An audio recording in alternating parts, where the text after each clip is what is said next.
বাংলার আধ্যাত্মিক জগতে এমন একজন মানুষ এসেছিলেন যার প্রেম আর কীর্তনের প্লাবনে গোটা সমাজ ভেসে গিয়েছিল। শ্রী চৈতন্যদেব। ঠিক তাই।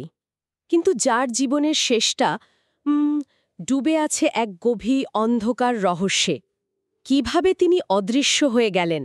এটা কি ঈশ্বরের সঙ্গে বিলীন হয়ে যাওয়ার মতো কোনো অলৌকিক ঘটনা, নাকি নিছক দুর্ঘটনা, অথবা আরও ভয়ানক কিছু, যেমন ধরুন একটা পরিকল্পিত নৃশংস হত্যাকাণ্ড? আজ আমরা প্রায় ৫০০ বছরের পুরনো এই রহস্যের গভীরে ডুব দেব। একদম। আমাদের হাতে তো অনেক কিছুই আছে, বিভিন্ন জীবনী কাব্য, লোকশ্রুতি, আবার ঐতিহাসিকদের নানা বিশ্লেষণ। এমনকি আধুনিক প্রত্নতাত্ত্বিক কিছু সূত্রও আছে। হ্যাঁ, এই সব কিছুকে এক জায়গায় এনে আমরা এই জটিল ধাঁধার সমাধানের একটা চেষ্টা করব। যে মানুষটা নবদ্বীপের একজন প্রকাণ্ড পণ্ডিত থেকে ভক্তি আন্দোলনের প্রাণপুরুষ হয়ে উঠলেন, তার জীবনের শেষ অধ্যায়ে ঠিক কি ঘটেছিল, সেটাই আমাদের আজকের অনুসন্ধান। আলোচনার গভীরে যাওয়ার আগে তখনকার সময়টাকে একটু ছুঁয়ে গেলে মনে হয় ভালো হয়। আলাউদ্দিন হোসেন শাহের শাসনকালে বাংলার সামাজিক পরিস্থিতিটা ঠিক কেমন ছিল?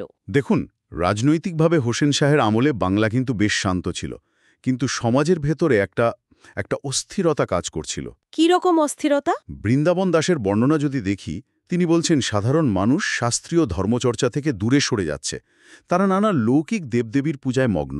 আচ্ছা, আর উচ্চবর্ণের মধ্যে বাড়ছিল বিদেশি সংস্কৃতির প্রভাব, যেটাকে তখন বলা হতো ম্লেচ্ছাচার। সব মিলিয়ে একটা আধ্যাত্মিক শূন্যতা তৈরি হয়েছিল। আর এই শূন্যতার মধ্যেই চৈতন্যদেবের আবির্ভাব। একদম। গয়ায় তার গুরু ঈশ্বরপুরীর কাছে দীক্ষা নেওয়ার পর তো তার জীবনটাই পাল্টে গেল।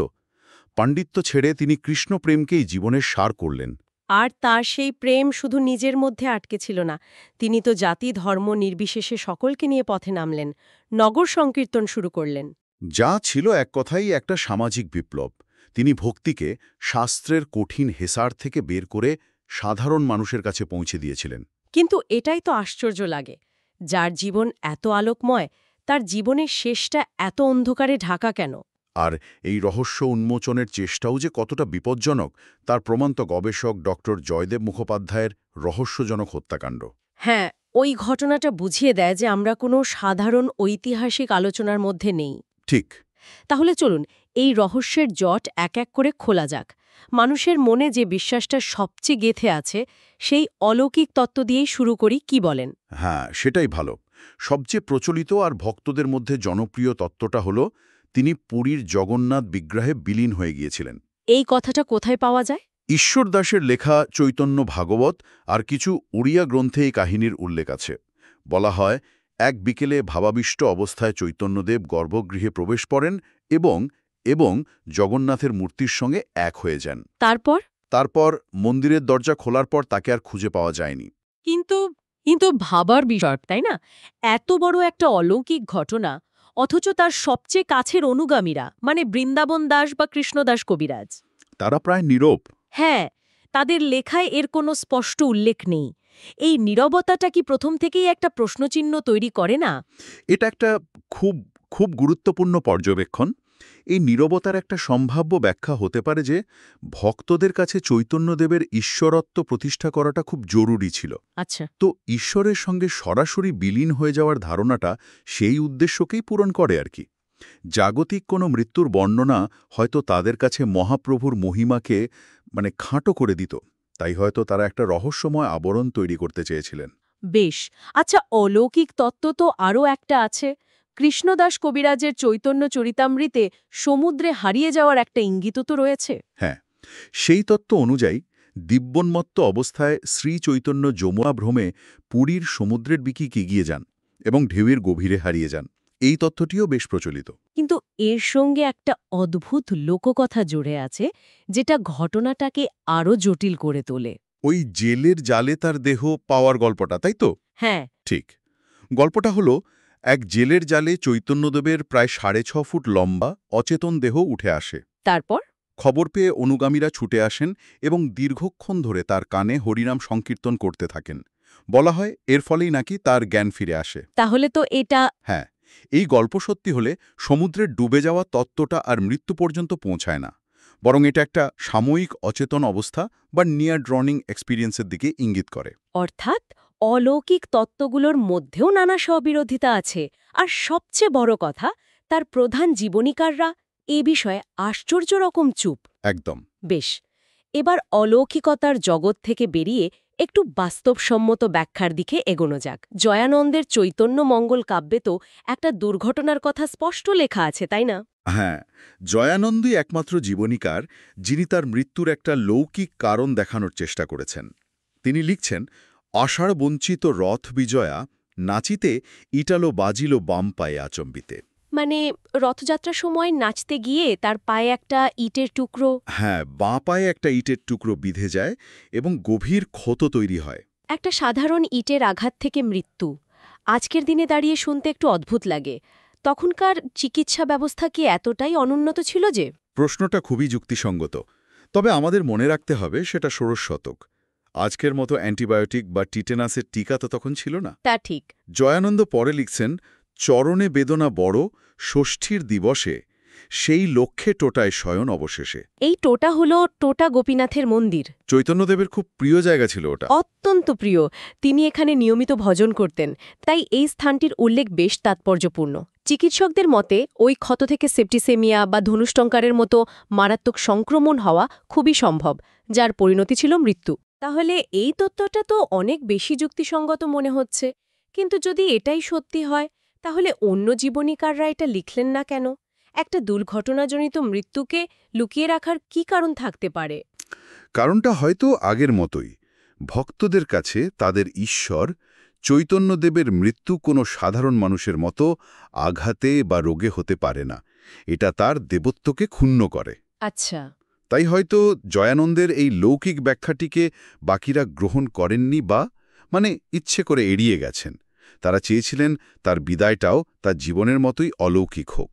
কিন্তু এখানেই তো রহস্যের শেষ নয়, বরং সবচেয়ে চাঞ্চল্যকর এবং সবচেয়ে অন্ধকার পর্বটা এখান থেকে শুরু হচ্ছে। কারণ এরপর আসছে ষড়যন্ত্র আর হত্যাকাণ্ডের তত্ত্ব। আর এই তত্ত্বের সপক্ষে যে যুক্তিগুলো সামনে আসে সেগুলো উপেক্ষা করার মতো নয়। এই ষড়যন্ত্রের দিকে প্রথম আঙুল তোলেন প্রখ্যাত ইতিহাসবিদ দীনেশচন্দ্র সেন তার বৃহৎ বঙ্গ বইতে। হ্যাঁ, তার মতে পুরীর পাণ্ডারা চৈতন্যদেবের আকাশছোঁয়া জনপ্রিয়তায় ভীত এবং ঈর্ষান্বিত হয়ে পড়েছিল। তাদের ভয়টা ঠিক কি নিয়েছিল? চৈতন্যদেবের প্রভাব কি স্বয়ং জগন্নাথের মহিমাকে ছাপিয়ে যাচ্ছিল? ঠিক তাই। পাণ্ডাদের প্রতিপত্তি এবং জীবিকা দুটোই তো জগন্নাথ মন্দিরকে কেন্দ্র করে চলত। চৈতন্যদেবের প্রভাবে দলে দলে মানুষ তার অনুগামী হচ্ছিল। পাণ্ডাদের আশঙ্কা হয় এভাবে চলতে থাকলে জগন্নাথ নন, চৈতন্যই পুরীর প্রধান আকর্ষণ হয়ে উঠবেন। আর তাতে তাদের ক্ষমতা আর আয় দুটোতেই টান পড়বে। একদম। শুধু কি আর্থিক বা ক্ষমতার ঈর্ষা, নাকি এর পেছনে আরও গভীর কোনো সামাজিক বা রাজনৈতিক কারণ ছিল? মানে, পাণ্ডাদের পক্ষে একা এত বড় একটা কাণ্ড ঘটানো কি সম্ভব ছিল? খুব ভালো প্রশ্ন। দীনেশচন্দ্র সেন এবং পরবর্তীকালের গবেষকরা একাধিক কারণের কথা বলেছেন। যেমন, পাণ্ডাদের একাংশ চৈতন্যদেবকে বাংলার সুলতান হোসেন শাহের চর বলে সন্দেহ করত। ও! আবার উড়িয়া বাঙালি বিবাদও একটা বড় কারণ ছিল। চৈতন্যদেবের হাত ধরে পুরীতে বাঙালির প্রভাব বাড়ছিল, যা স্থানীয় ওড়িয়া পাণ্ডারা ভালো চোখে দেখেনি। আর রাজার ভূমিকা, পুরীর রাজা প্রতাপরুদ্রের?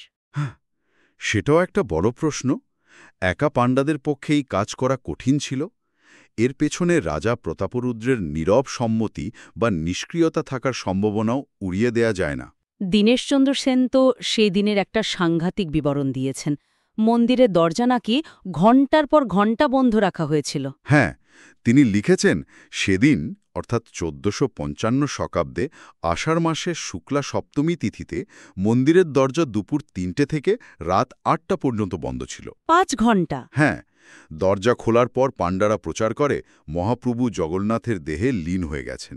দীনেশচন্দ্র সেনের প্রশ্ন ছিল, এই ৫ ঘণ্টা বন্ধ দরজার আড়ালে ঠিক কি হয়েছিল? এখানেই তিনি গুমখুনের তত্ত্বটি সামনে আনেন। ঠিক, তার মতে মন্দিরের মধ্যেই চৈতন্যদেবকে হত্যা করে তার দেহ কোথাও পুঁতে ফেলা হয়েছিল। এই তত্ত্বের সপক্ষে কি কোনো বাস্তব প্রমাণ পরবর্তীকালে পাওয়া গেছে? ২০০০ সালে আর্কিওলজিক্যাল সার্ভে অফ ইন্ডিয়ার ওই আবিষ্কারের কথাটা তো অবিশ্বাস্য। ওটা একটা মোড় ঘোরানো ঘটনা। 2000 সালে জগন্নাথ মন্দিরের প্রাচীর সংস্কারের সময় দেওয়ালের ভেতর থেকে প্রায় 6.5 ফুট লম্বা একটা মানত কঙ্কাল পাওয়া যায়। 6.5 ফুট! চৈতন্যদেবের উচ্চতার সঙ্গে তো এর আশ্চর্য মিল। বিভিন্ন জীবনীতে তাকে তো আজানুলম্বিত বা দীর্ঘদেহী বলে বর্ণনা করা হয়েছে। একদম। এই আবিষ্কারের পর স্বাভাবিকভাবেই হইচই পড়ে যায়। অনেকেই মনে করতে শুরু করেন এটাই হয়তো চৈতন্যদেবের দেহাবশেষ এবং দীনেশচন্দ্র সেনের তত্ত্বই সত্যি। কিন্তু সবচেয়ে রহস্যজনক ব্যাপার হল পুরো বিষয়টা খুব তাড়াতাড়ি ধামাচাপা পড়ে যায়। হ্যাঁ, শোনা যায় বেশ কিছু প্রথম সারির সংবাদপত্র নাকি এই খবর ছাপতেও অস্বীকার করে। কিন্তু কেন? একটা এত বড় প্রত্নতাত্ত্বিক আবিষ্কারকে কেন লুকিয়ে ফেলা হলো? এটা তো মূল ষড়যন্ত্রের চেয়েও বড় রহস্য মনে হচ্ছে। এর পেছনে হয়তো ধর্মীয় ভাবাবেগ এবং রাজনৈতিক চাপ দুটোই কাজ করেছে। জগন্নাথ মন্দিরের মতো পবিত্র একটি স্থানের সঙ্গে হত্যাকাণ্ডের মতো কলঙ্কজনক ঘটনাকে জুড়ে দেওয়াটা অনেকেই মেনে নিতে পারতেন না। হয়তো সেই কারণেই সত্যটাকে আবার চাপা দিয়ে দেওয়া হয়। এই হত্যাকাণ্ডের তত্ত্ব নিয়ে কি আরও কোনো সম্ভাবনা আছে? ওই যে সারঙ্গগড় দুর্গের রহস্যটা, ওটা কি? কিছু গবেষক মনে করেন চৈতন্যদেবকে হয়তো পুরীর মন্দিরে হত্যা করা হয়নি। তাকে মন্দির থেকে গোপনে সরিয়ে নিয়ে যাওয়া হয়েছিল সারঙ্গগড় দুর্গে। সেটা কোথায়? এই দুর্গটি মহানদী ও প্রাচী নদীর কাছে অবস্থিত এবং সেই সময় এটি ছিল সেনাপতি গোবিন্দ বিদ্যাধরের নিয়ন্ত্রণে। গোবিন্দ বিদ্যাধর ছিলেন চৈতন্য বিরোধী এবং রাজা প্রতাপরুদ্রের প্রতিও তার আনুগত্য ছিল প্রশ্নবিদ্ধ। তাহলে হতে পারে পাণ্ডারা চৈতন্যদেবকে গোবিন্দ বিদ্যাধরের হাতে তুলে দিয়েছিল এবং সেখানেই তাকে হত্যা করা হয়। এই সম্ভাবনাটা আছে। এই গোপন যাত্রার কি কোনো পরোক্ষ প্রমাণ মেলে? কৃষ্ণদাস কবিরাজ এবং জয়ানন্দ দুজনেই তাদের কাব্যে চৈতন্যদেবের বৃন্দাবন যাত্রার বর্ণনায় একটা অদ্ভুত পংক্তি লিখেছেন। প্রসিদ্ধ পথ ছাড়ি প্রভু উপপথে চলিলা, কটক ডাহিনা করি বনে প্রবেশিলা। উপপথে বা জঙ্গলের পথে যাওয়া এটা তো একটু অস্বাভাবিক, তাই না? হ্যাঁ, এটা কি সেই গোপন বাধ্যতামূলক যাত্রারই কোনো আবছা ইঙ্গিত? প্রশ্নটা থেকেই যায়। ভাবতে গায়ে কাটা দেয়, বিশেষ করে যখন ইতিহাসবিদ নিহার রঞ্জন রায়ের সেই চিঠির কথা মনে পড়ে। একজন প্রথম সারির ইতিহাসবিদ বলছেন তিনি সত্যিটা বলতে ভয় পাচ্ছেন। কারণ তিনি বেঁচে থাকতে চান। হ্যাঁ, ওই চিঠিটা এই রহস্যের গভীরতা এবং বিপদকে স্পষ্ট করে দেয়। তিনি গবেষক ডক্টর জয়দেব মুখোপাধ্যায়কে লেখা চিঠিতে স্পষ্ট বলছেন, মহাপ্রভু চৈতন্যদেবকে গুমখুন করা হয়েছিল। ওই গুমখুনের সমস্ত ব্যাপারটাই একটা বহুদিন চিন্তিত, বহুজন সমর্থিত চক্রান্তের ফল। কিন্তু ষড়যন্ত্রকারীদের নাম তিনি উল্লেখ করেননি। তার ভয় এটাই প্রমাণ করে যে এর পেছনে এমন কোনো প্রভাবশালী শক্তি জড়িত ছিল যাদের অস্তিত্ব 500 বছর পরেও অনুভূত হয়। উফ, এতগুলো তত্ত্ব, এত প্রমাণ আর পাল্টা প্রমাণের পর আমরা ঠিক কোন জায়গায় এসে দাঁড়ালাম? আমার কাছে সবচেয়ে বড় প্রশ্ন হয়ে দাঁড়াচ্ছে জীবনীকারদের এই অদ্ভুত সম্মিলিত নীরবতা। আর এই নীরবতাই হয়তো সবচেয়ে বড় সূত্র। দেখুন, যদি তার অলৌকিক অন্তর্ধান সত্যি হতো তবে জীবনীকাররা তা গর্বের সঙ্গে ফলাও করে লিখতেন। অবশ্যই। যদি দুর্ঘটনাজনিত মৃত্যু হতো তাহলে তা লেখার মধ্যে কোনো বিপদ ছিল না, বড়জোর ভক্তদের ভাবাবেগে একটু আঘাত লাগত। কিন্তু তারা প্রায় সবাই এই প্রসঙ্গটা এড়িয়ে গেছেন। এই এড়িয়ে যাওয়াটাই সূচিত করে যে আসল সত্যটা ছিল অত্যন্ত ভয়ঙ্কর এবং প্রকাশ করার অযোগ্য। অর্থাৎ সেই সত্যটা এতটাই বিপজ্জনক ছিল যে তারা তা লেখার সাহস পাননি। তাদের উপর হয়তো প্রবল চাপ সৃষ্টি করা হয়েছিল, অথবা তারা নিজেরাই প্রাণের ভয় চুপ করে গিয়েছিলেন। ঠিক তাই। চৈতন্যদেবের উদার মতবাদ, জাতিভেদের বিরোধিতা, গোড়া ব্রাহ্মণদের ক্ষমতাকে চ্যালেঞ্জ করা, এইসব কারণে তার অজান্তেই অনেক শক্তিশালী শত্রু তৈরি হয়েছিল। তার মৃত্যু হয়তো সেই চৈতন্য বিরোধিতারই চরম পরিণতি। আর জীবনীকারদের নীরবতা সেই ভয়ঙ্কর সত্যকে ঢাকার একটা সম্মিলিত প্রচেষ্টা। সম্ভবত। তাহলে সব মিলিয়ে আমাদের হাতে 3টে প্রধান সম্ভাবনা থাকছে। 1. অলৌকিক অন্তর্ধান, যা ভক্তদের বিশ্বাসকে বাঁচিয়ে রাখে। 2. দুর্ঘটনাজনিত মৃত্যু, যা অনেক বেশি যুক্তিসঙ্গত কিন্তু কম জনপ্রিয়। আর 3. পরিকল্পিত হত্যাকাণ্ড, যার পেছনে রয়েছে ঈর্ষা, রাজনীতি এবং ধর্মীয় গোড়ামির এক অন্ধকার ষড়যন্ত্র। প্রতিটি তত্ত্বের পক্ষেই কিছু যুক্তি আছে, আবার প্রতিটিতেই কিছু ফাঁকও রয়ে গেছে। প্রায় 500 বছর পরে কোনো একটি সিদ্ধান্তে পৌঁছানো প্রায় অসম্ভব। রহস্যটা হয়তো রহস্যই থেকে যাবে।